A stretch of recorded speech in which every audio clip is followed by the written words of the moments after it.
birds and dinosaurs weren't the only things that wanted to take to the sky. For millions of years before us, there were other things like pterosaurs.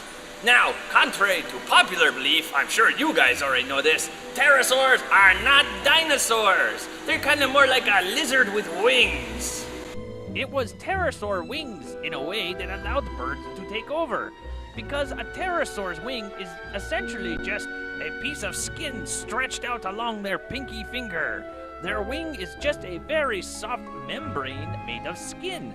A bird's wings, on the other hand, are made of lots and lots of feathers, meaning it's a lot harder to damage. If a pterosaur's skin was ripped, it was doomed. But a bird, on the other hand, had to have severe damage to lots of feathers, not just one, but a whole bunch, in order for its wing to be made useless.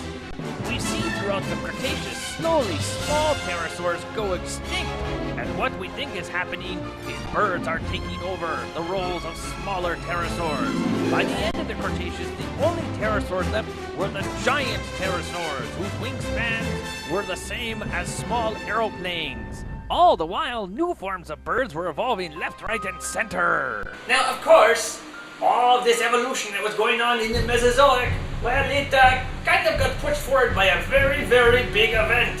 And that would be represented by this piece of rock right here. Now, it's not just any piece of rock. This represents the boundary of a very, very bad thing. It's actually really kind of sad. I want to cry. This is the Cretaceous Tertiary boundary. This is where most of my kind was wiped out. The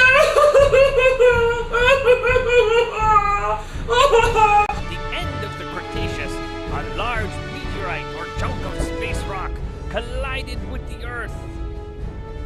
This impact stirred up all sorts of dust and dirt and caused giant clouds to cover the world. The effects on the prehistoric ecology were devastating.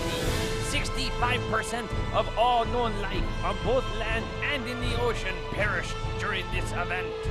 Now, opposed to what you have probably heard, they're actually starting to discover not everything went extinct at the Cretaceous Tertiary boundary.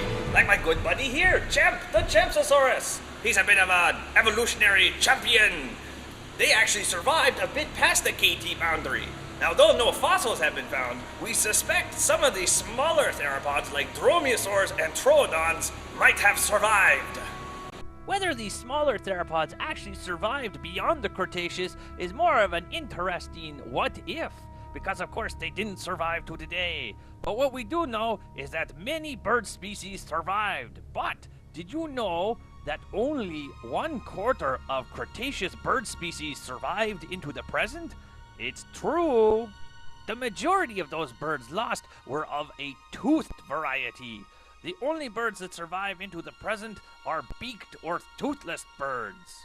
A recent fossil discovery of a duck relative called Ganvis has shown us that the majority of modern bird species, that is again beaked birds, actually come from a single family that was all aquatic.